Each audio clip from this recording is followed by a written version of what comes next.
नमस्कार, मैं हूं आपके साथ विशाल कालरा और बात होगी आज भारत के मुसलमानों की। क्योंकि दिल्ली में एक प्रेस कॉन्फ्रेंस के दौरान जमीयत उलेमाए हिंद के अध्यक्ष मौलाना अरशद मदनी ने भारत के मुसलमानों को लेकर बहुत बड़ी बात कही है। उन्होंने कहा है कि देश की मौजूदा सामाजिक और राजनीतिक स्थिति जो है वो मुसलमानों के लिए ठीक नहीं है, बहुत गंभीर है। जिस तरह से लंदन या न्यूयॉर्क जैसे बड़े शहरों में मुसलमान मेयर बन सकता है, यानी कि लंदन में सादिक खान मेयर बन सकता है, न्यूयॉर्क में जोहरान ममदानी मेयर बन सकता है, भारत में तो कोई मुसलमान किसी विश्वविद्यालय का कुलपति, यूनिवर्सिटी का वाइस चांसलर नहीं बन सकता है। मदनी ने कटाक्ष करते हुए कहा है कि अगर कोई मुसलमान किसी यूनिवर्सिटी का वाइस चांसलर भी बन जाए तो उसका अंजाम वो होगा जो आजम खान का हुआ है, उसे अपने बेटे के साथ जेल जाना पड़ेगा। मदनी ने आरोप लगाया है कि देश में धार्मिक आधार पर लोगों को बांटा जा रहा है, इससे देश कमजोर हो रहा है।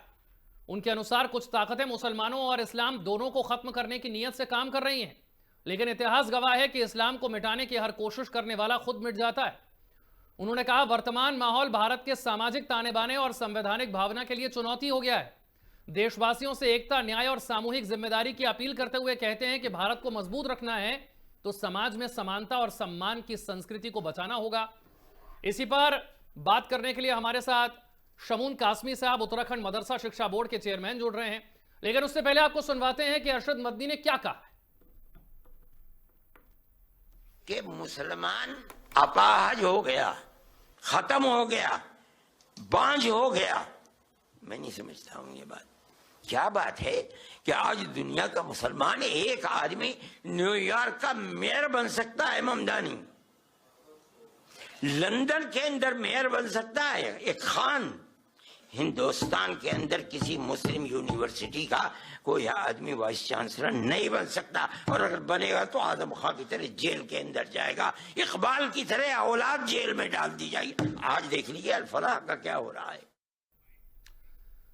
शमून कासमी साहब, इतनी हालत खराब है भारत में मुसलमानों की कि न्यूयॉर्क का मेयर एक मुसलमान हो सकता है, लंदन का मेयर मुसलमान हो सकता है, भारत का मुसलमान किसी यूनिवर्सिटी का वाइस चांसलर नहीं बन सकता, और बन गया तो आजम खान की तरह बेटे के साथ जेल जाना पड़ेगा, बन गया तो अल-फलाह यूनिवर्सिटी के चेयरमैन की तरह उसको ईडी की कस्टडी में ले लिया जाएगा, उस पर मनी लॉन्ड्रिंग का और आतंकवाद से जुड़े होने का मामला चल जाएगा। यह हालत है भारत के मुसलमानों की। विशाल जी, जो मौलाना अरशद मदनी साहब का जो स्टेटमेंट है उसमें एक पर्टिकुलर जो 1947 के बाद एक जहन था, जो कांग्रेस का मीडिएटर बनकर के पूरी जो ऑर्गेनाइजेशन थी वो कांग्रेस की मीडिएटर बन के बात काम करती थी। वही हताशा और वही निराशा, जो उन्होंने निराशाजनक शब्दों का इस्तेमाल किया है, मैं उनसे ऐसी उम्मीद में ही नहीं, देश का कोई फर्द ऐसी उम्मीद उनसे नहीं करता है। बल्कि ये बात रोज़े रोशन की तरह आया है कि अपने देश के अंदर लोकतंत्र है और लोकतांत्रिक मर्यादा जो है वो किसी भी टैलेंट को रोक नहीं सकती। मैं आपको बता दूं कि प्राचीन काल नहीं, आज के दौर में भी अनेकों लोग यूनिवर्सिटीज के वाइस चांसलर हैं, अनेकों लोग। मैं डॉक्टर एपीजे अब्दुल कलाम की ही बात नहीं कर रहा हूं, वो तो सबके सर्वमान्य थे ही। मैं तो ये आज कह सकता हूं कि आज भी अगर वो नजर डालेंगे तो देश के अनेकों जिम्मेदारियों के ऊपर मुसलमान नजर आएंगे, और मुसलमान नहीं, बहैसियत मुसलमान के नहीं, वो भारतीय के हैं। एक भारतीय होने के नाते तमाम लोगों को यकसा तौर से अपने देश के अंदर बराबरी और समान हासिल है। जब से इस देश के अंदर लोकतंत्र आया है, यहां से जमींदारों का खात्मा हुआ, यहां से नवाबों का खात्मा हुआ, बादशाह तंत्र खत्म हुआ, अंग्रेजों का तंत्र खत्म हुआ, आज हम भारत के लोग अपने भारत को चला रहे हैं। और मौलाना को ये बात जहन नशीन रहनी चाहिए कि हिंदुस्तान के अंदर, भारत के अंदर जिस स्वतंत्रता के साथ हम अपनी सरकार को चुनते हैं, भारत के लोग अपना प्रधानमंत्री बनाते हैं, अपना राष्ट्रपति बनाते हैं। उन्हें मालूम होना चाहिए कि एक गांव का प्रधान भी लोकतांत्रिक व्यवस्था से बनता है, और उसमें हिंदू और मुसलमान नहीं, भारत के लोग होते हैं। मैं आज ये बात कह सकता हूं कि ये कांग्रेस की वो मानसिकता है जिसे 60 साल तक मुसलमानों को सिर्फ और सिर्फ उनका तुष्टीकरण हुआ, और तुष्टीकरण की बिना पर ही उन्हें कांग्रेस ने अपने मीडिएटरों के जरिए से आरएसएस और भाजपा से दूर रखने का प्रयास किया। आज भारत के मुसलमानों को ये महसूस होना चाहिए कि ये आतंकवादियों का, मैं एक बात ये भी कहना चाहूंगा कि अगर ये एक यूनिवर्सिटी से निकल करके जो उसमें सर्विस कर रहे थे, उसकी बैकग्राउंड को जानने की जरूरत है। जो उस यूनिवर्सिटी के बानी हैं, उनकी बैकग्राउंड बहुत अच्छी नहीं है। उन्होंने हाल के पिछले दिनों के अंदर एक बैंक बनाया था जिसमें मुसलमानों के पैसे उन्होंने फुरत किए थे और वो जेल में भी गए थे। मैं आज एक बात ये कहना चाहता हूं कि क्या नक्सलवाद का जब खात्मा यहां से हुआ, नक्सल की कमर तोड़ी इस सरकार ने और नक्सलवादियों को ये मजबूर कर दिया इसके लिए कि वो मुख्य धारा से जुड़े और अपनी समस्याओं को सरकार के सामने रखें। तो मैं आपसे पूछना चाहता हूं कि अगर मुसलमानों का एक गिरोह या मुसलमानों के कुछ लोग आकर के आतंक फैलाने की कोशिश करते हैं, टेररिज्म को सपोर्ट करते हैं, तो उस टेररिज्म की कमर क्यों नहीं तोड़नी चाहिए? अगर हमने नक्सलवाद की कमर तोड़ी है तो नक्सलवाद के अंदर तो ज्यादातर हिंदू थे, ज्यादातर हिंदू धर्म से ताल्लुक रखने वाले लोग थे। तो अगर ये सरकार उन्हें कमजोर कर सकती है, नक्सलवाद को खत्म कर सकती है, तो टेररिज्म को खत्म क्यों नहीं कर सकती? और टेररिज्म खत्म होना चाहिए और टेररिज्म का डायरेक्ट इनडायरेक्ट के अंदर उनकी सपोर्ट नहीं होनी चाहिए, उन्हें प्रोत्साहन नहीं देना चाहिए, हतोत्साहित करना चाहिए। मैं भारत के मुसलमानों से ये उम्मीद करता हूं कि भारत के मुसलमानों को ये चाहिए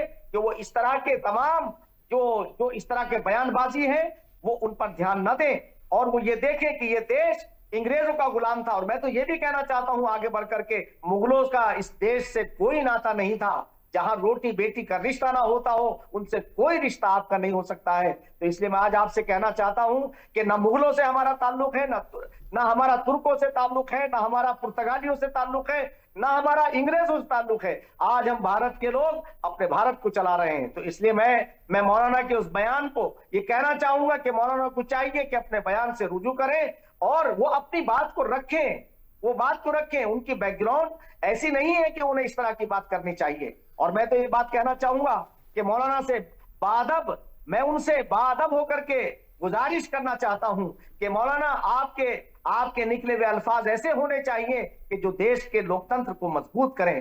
देश का प्रधानमंत्री और देश की जो व्यवस्था है वो आज हम भारत के लोगों की है, ना कि हिंदू और मुसलमानों की, सिख और ईसाइयों की।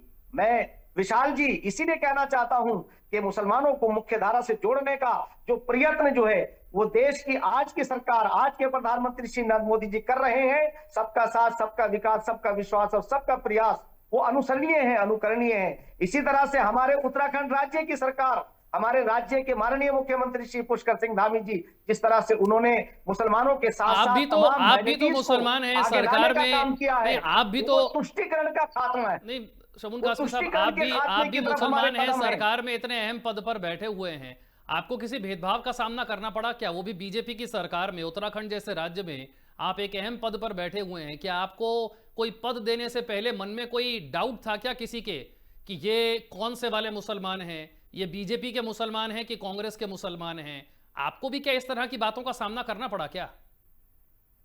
नहीं, मैं आपसे कहना चाहता हूं और समूचे देश को बताना चाहता हूं, विशेषकर मुसलमानों का आह्वान भी करना चाहता हूं कि मुझे माननीय मुख्यमंत्री श्री पुष्कर सिंह धामी जी और राष्ट्रीय नेतृत्व ने और प्रदेश के नेतृत्व ने और माननीय मुख्यमंत्री श्री पुष्कर सिंह धामी जी ने मुझे उस मनसब पे लाके बिठाया और हमने उसे आगे बढ़ाया।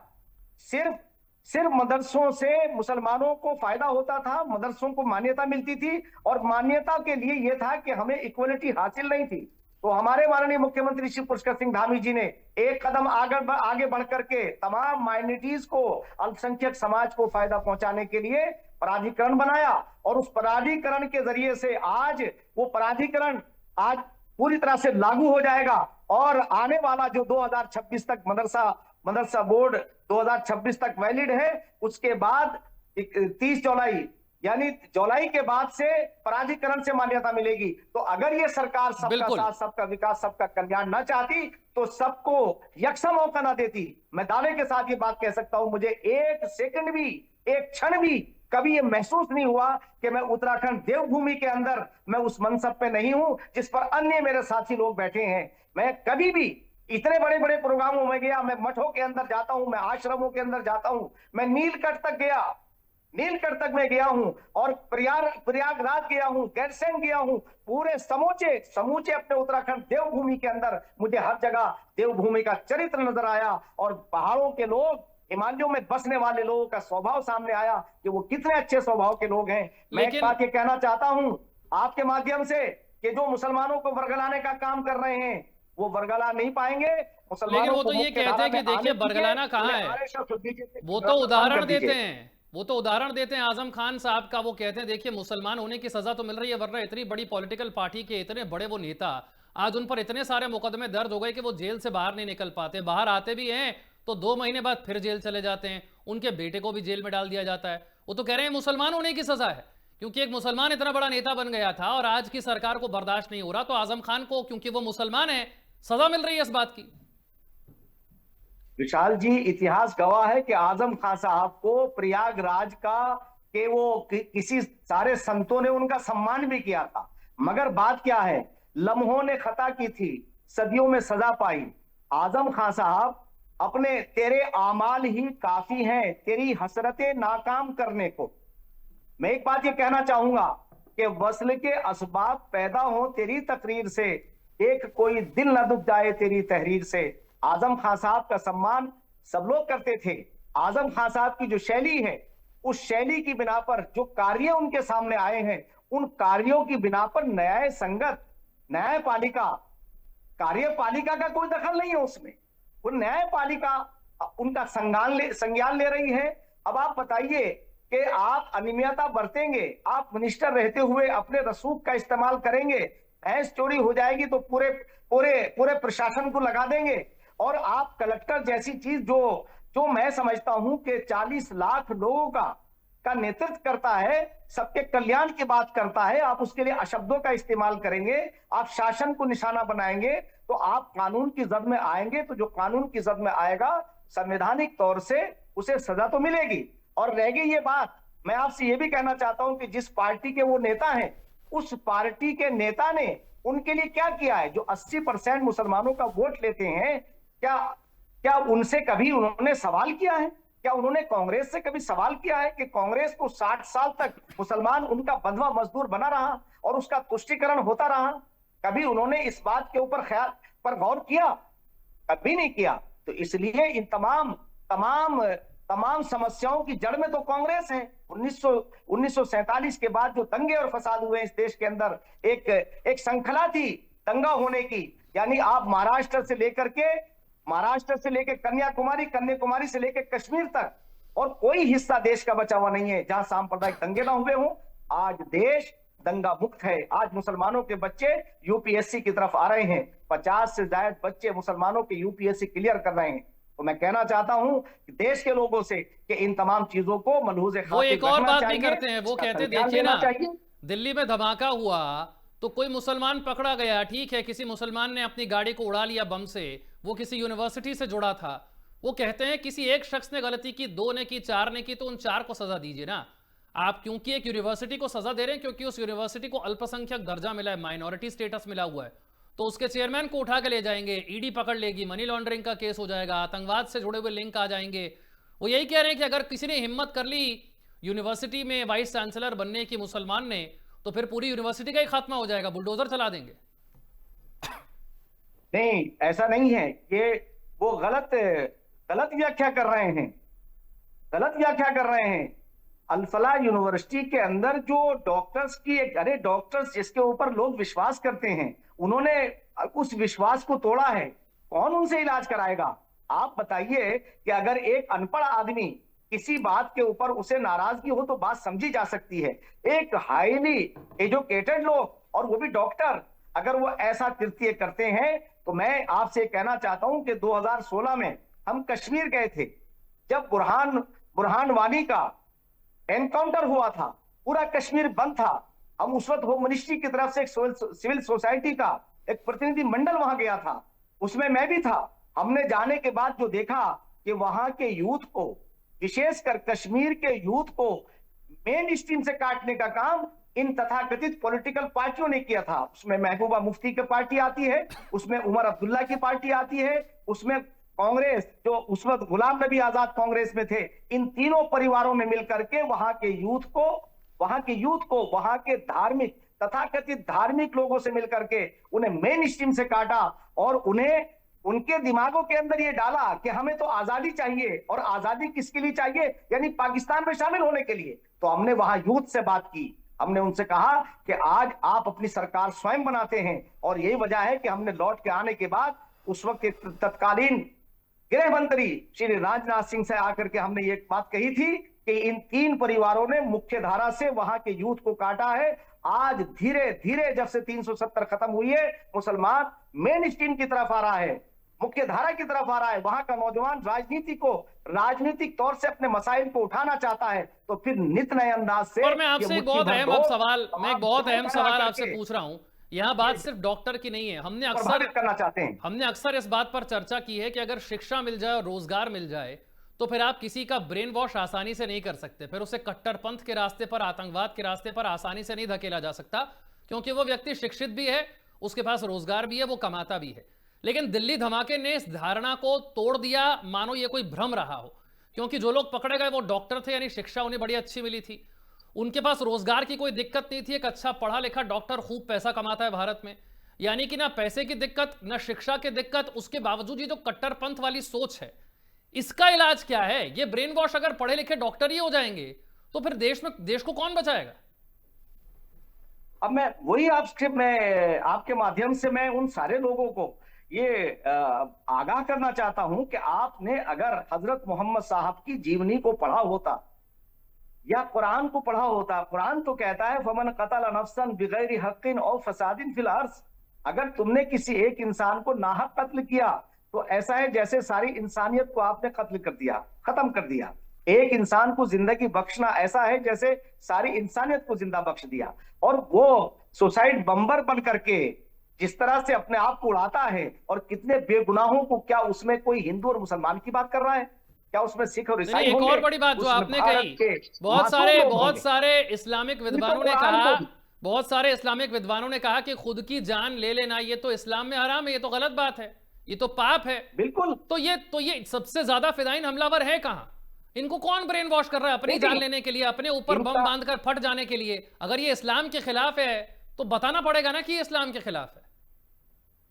और मैं कालरा जी आपके सामने एक बात और भी कहना चाहता हूं, ये आप जो आप कहते हैं कि हम अपने जैसे लोगों को बनाएंगे, तो उनसे कहना चाहता हूं कि तुम अपने जैसे लोगों को बनाना चाहते हो तो पहले तो मैं आपसे बता दूं कि जिस खुदा की खुदाई की बात आप कर रहे हैं, वो खुदा, वो अल्लाह, वो ईश्वर नहीं चाहता है कि सब एक से हों। वो तो गुलदस्ता बना के उसने पेश किया। वो चाहते तो एक ही तरह के लोग होते। तो इनसे पूछना चाहते हैं कि तुम जो तुम्हारे दिमागों के अंदर खुराफात है, परवरदिगार तो खुद नहीं चाहता। अरे वो तो ये कहता है कि तुम अपने कर्तव्यों का पालन करो, तुम अच्छा रास्ता इख्तियार करो, तुम इबादत बजू से खिदमत खल्कनेस, तुम अल्लाह की, ईश्वर की इससे बड़ी कोई प्रार्थना नहीं हो सकती, इबादत नहीं हो सकती कि बंदगाने खुदा की खिदमत करो। ये अल्लाह कह रहा है, ईश्वर कह रहा है, परमात्मा कह रहा है, भगवान कह रहा है। ये कट्टरता कौन सी है भाई? अरे कट्टरता नहीं है ये तो, ये सर्वजन हिताय सर्वजन सुखाय की बात है। संते भवन्तु सुखिना संते भवन्तु निरामया खैरन नासी मय्यनफउ नास। हजरत मोहम्मद साहब का रास्ता तो खैरन नासी मय्यनफउ नास का है, लोग साथ भलाई करने का है।